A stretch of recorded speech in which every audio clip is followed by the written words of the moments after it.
the other side of Martha Hollow Forest.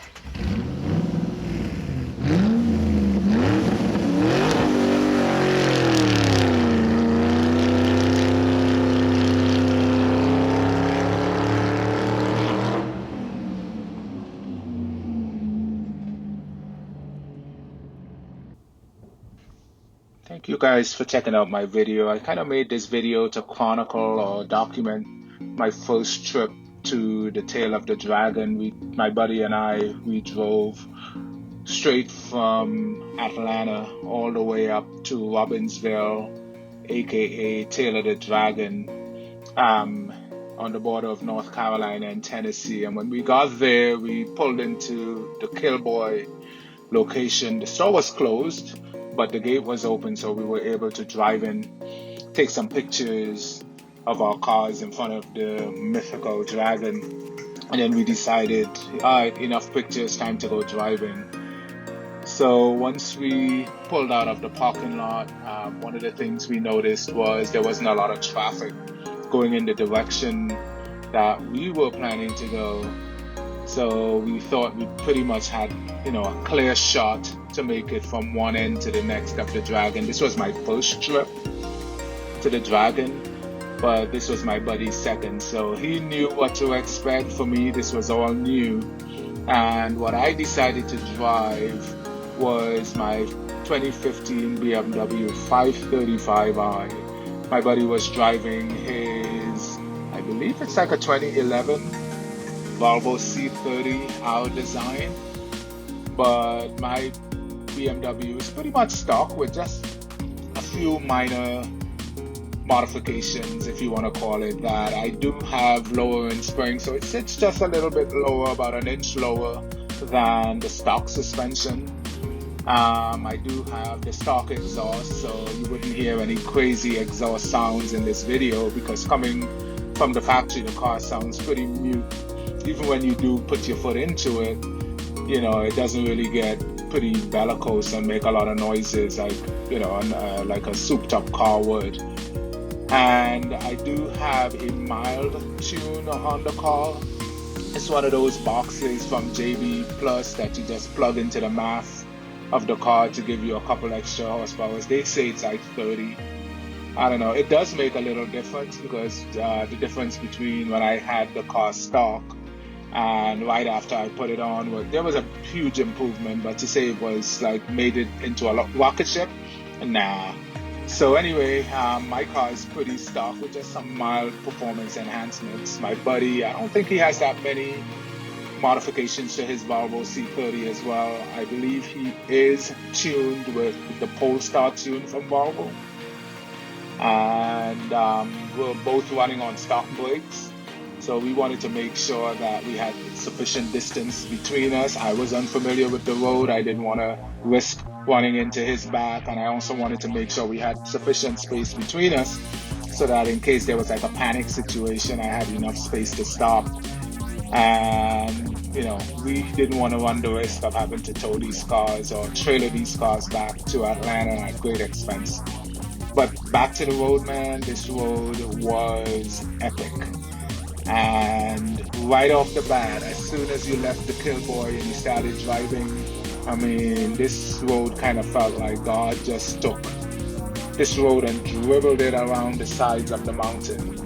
And my biggest focus at that time was just staying between the lines. Do not touch the mustard or cross the mustard, which is the yellow line, and do not get too over enthusiastic with the mail, because in a lot of portions of the road there isn't a lot of asphalt to the right of the white line, and if you get too ambitious, you may end up in the ditch and cause more damage than you would be comfortable with. We did run into one or two cars in the early stages of our run, and they were courteous enough to kind of pull off. There were a number of pull-offs along the road. so that people who are driving slower can pull off and let you get by. And that was really nice of them.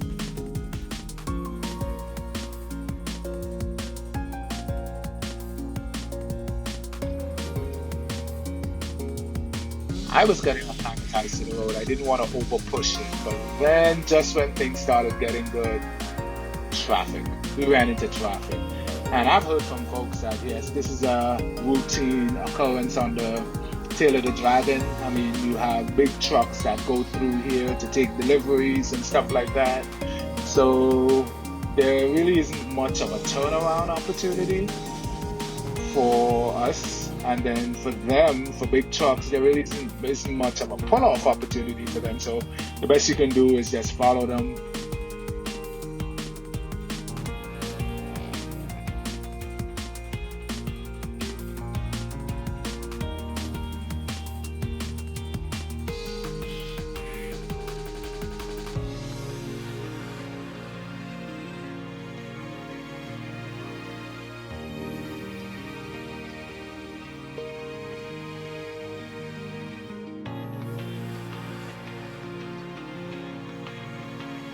So a lot of guys had pulled over to the side of the road, maybe just to let the traffic kind of peter out further up. But we were pretty much behind this line of traffic all the way down to the other side of the tail, where there's like a parking area. And at that point, my buddy and I, the last time we had filled up was in Atlanta, so we decided to turn around, go the tail in the opposite direction, but at a reasonable pace, because we were trying to conserve gas and then see if we can find some gas to fill up. So when we got out on the other side, we decided to keep driving until we came across this location that had some pumps in front of it, and we decided to fill up on gas. So my buddy went first and I filled up right after. So while we were filling up, we decided to also go in and check out the store and, talk to the owner.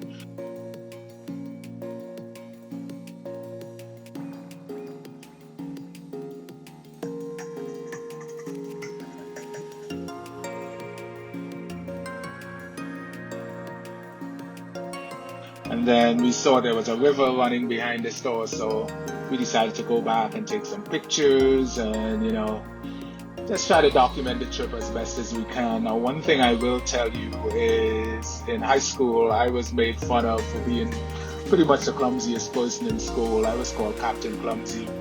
Sometimes I'd just be walking and before you know it, I'd be on the ground for no reason whatsoever. So I'm walking down to the river and I'm taking pictures and I'm minding my step and just trying to be cautious, Didn't want to take a dip today, and I looked to my right and my buddy was taking a picture of his son in the middle of the river. So I'm like, maybe I can do the same thing. If he can do it, I can do it.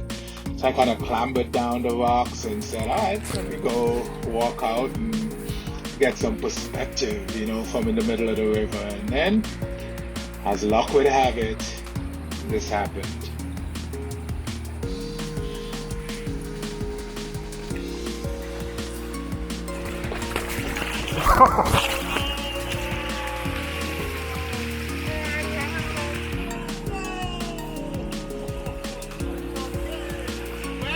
I'm wet. No, the device is not wet. I am wet. Like, what in the world? Yeah, I'm okay. I'll just drive with my pants and shoes off. Oh my God! Oh, fuck, I didn't have that on film. But I got it.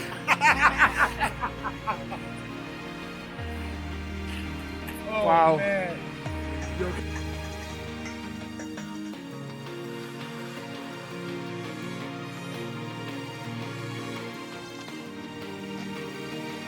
Alright, so after we left the store, I decided I didn't have a change of clothes. So I had my shoes were filled with water, my pants was wet.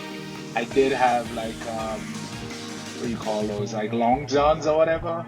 And that was kind of dry, but I mean, I didn't want to drive in just my long johns. I just wanted to make sure that if we did have a situation, I wouldn't want to explain to anyone why I was standing at the side of the road with no shoes on and long johns. So I kept my pants on. I was soaked. My shoe was pretty much soaked as well. We started to drive back to the Beals Gap. If that's what, I don't know if that's what it's called, but we were driving back to where the Killed Boy location was. And there's also a general store across the street that had gas, but it was closed for the season as well.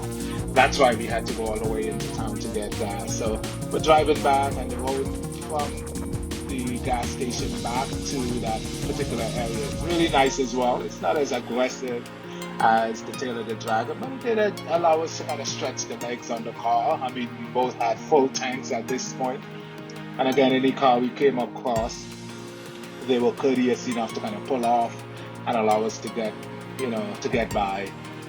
But this was a pretty nice run all the way back up to the Neil's Gap location.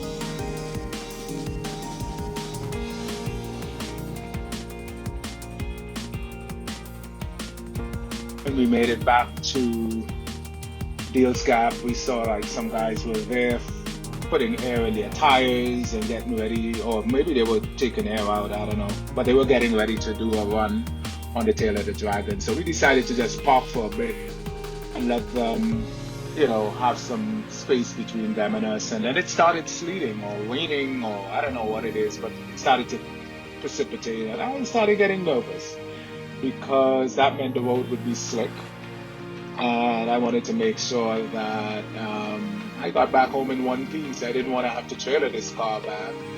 So yeah, I was a little nervous, but to kill the time, I said, all right, let me go check out the Tree of Shame, I think it's what it's called. It has all these parts from like bikes and cars that had wrecks on the tail, and this was a way for me to tell myself, dude, don't overdo it. Don't get overconfident. So after checking out the tree, walking around, just walking at some of the pieces on, hanging off the tree, my buddy and I, we decided to go. And he went first, and I was following behind him. And I was just hoping this was the experience that I was expecting to find. I wanted to drive on this road unobstructed, to be able to enjoy the full potential of the car as well as the road, while being mindful of the slick tarmac as well. So my buddy had my GoPro on the back of his car. I had a GoPro inside. I also have the dash cam of my car as well. And as I mentioned, I don't have an aftermarket exhaust, so the car really doesn't sound like a, really muscly car. But I was having fun. I was enjoying it, with no traffic impeding us. The cars really found and made themselves at home on the road. We were really soaking up the twists, the turns, the undulations, the off-camber changes. We were really into it,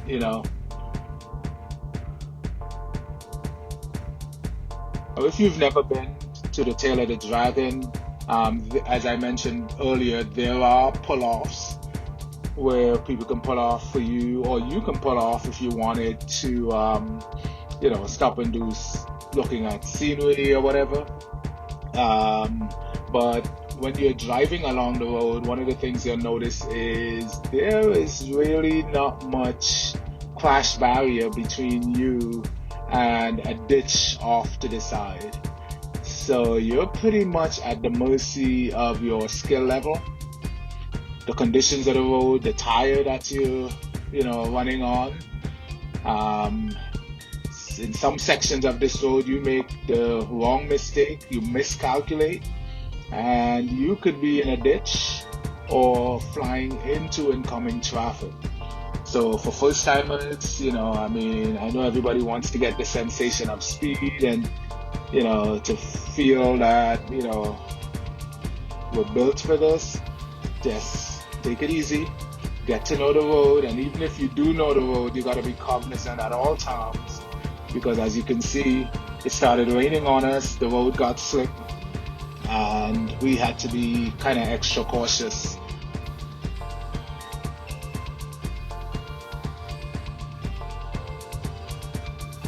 Honest with you, there were a lot of times that I was just smiling from ear to ear. We were going at a pretty good clip. We weren't by any means the fastest cars of the day, and this really wasn't to set a lap time or anything. This was just to kind of get a sensation of the road, figure out what the cars can and can't do, prepare ourselves for future trips to the tail of the dragon.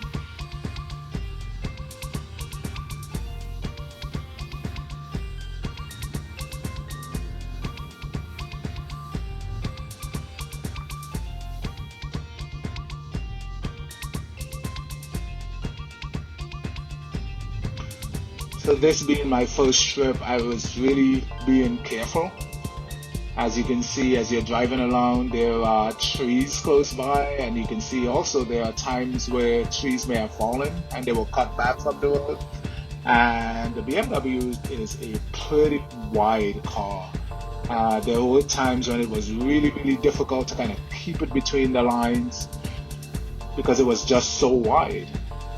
There's some sections where the lines do diverge a little and you have a little more space to play with, but then there are some turns where, or even some of the straightaways where you're just really barely between the lines. So you're really trying to stay as close to the white line as possible. I think if you look online, I believe they say this road is 11 miles in length, end to end. And it feels every bit 11 miles for your first time. I mean, you can easily get overwhelmed on this road if you're not paying attention. As far as tires, I have the Michelin AS3 Plus tires on my car. They're all season tires, and I am pretty much square in my setup, front and back. When I bought the car, it came staggered, with the back wheels being a little wider than the front.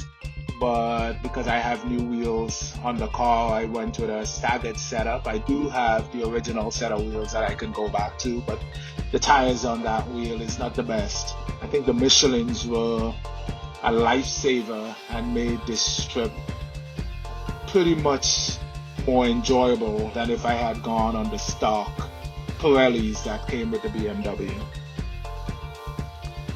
I did turn down the traction control on the BMW. I didn't turn it off, but I did turn it down to a less aggressive setting, because on my first run, what I noticed was you would go into some corners with the intent of kind of powering out on the other side, and the car would just cut the power, and that would just kind of mess you up.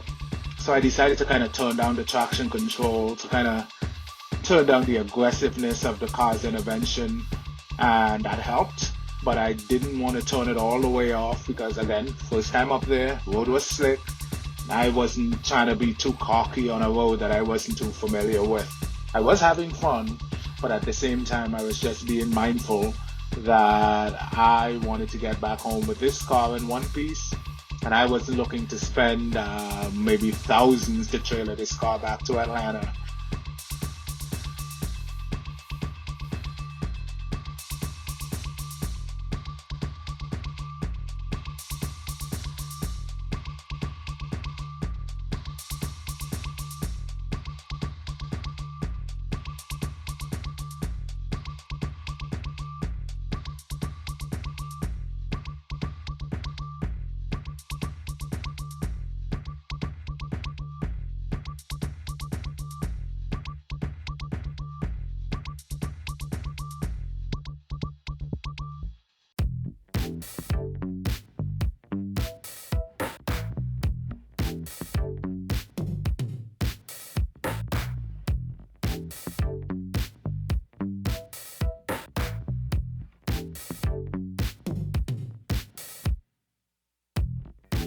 So when we made it down to the bottom of the hill, we took a brief rest, and then it was my turn to lead. And here I am, pretty much in the lead, heading back towards Dealscan. So the experience being the lead driver is a bit different from following, in that you need to kind of be the eye and ears to the person behind you if there is incoming traffic, or if someone, kind of comes around a corner too fast and kind of intrudes into your lane. You kind of have to brake in such a way to kind of warn the person behind you. So being in the lead has its own different perspective from following, and it adds a new dimension of challenge to the road. You're the one leading, and people tend to follow cars in front of them. So if you mess up, chances are your buddy behind you might mess up as well. So my focus at this point was really staying straight and true between the lines, but still having fun responsibly. Still pushing the car just to see what it can and can't do. Not being too over aggressive, but really, really just enjoying it. So my advice to anyone going to the tail of the dragon for the first time, and especially if it's a day trip, leave early enough so that when you get there, you can drive the road a couple of times. You might be able to get, if you're coming up from Atlanta, you might be able to get there early enough to get at least 3 runs in each direction. Be mindful, it is a public road after all. So even though it is fun to go fast, just be mindful that other people use the road as well. There is no cell phone signal service up in this, so if you don't have like walkie-talkies or something like that, you get separated from your buddies. You really don't have much in the way of communications up here. If your car breaks down on you, or you get into a wreck, I'm gonna assume it's gonna be pretty expensive to get your car off the Dragon and to have it repaired, because on the way up here I did not see anything in the way of mechanics or anything like that. It is a one-day trip, good enough. I mean, for your first time, yes, but once you get acclimatized to the road, my goal is to really come back and spend like long weekends with friends, rent a cabin or something in the area so we can do a couple of runs, and as well as do some sightseeing around the area and see what else there is to do. But yeah, this was my experience, guys, and thanks for checking out the video. Give me a like if it's possible, subscribe, and keep being safe, and hopefully I see you on the Dragon next time. Alright, so peace, see y'all.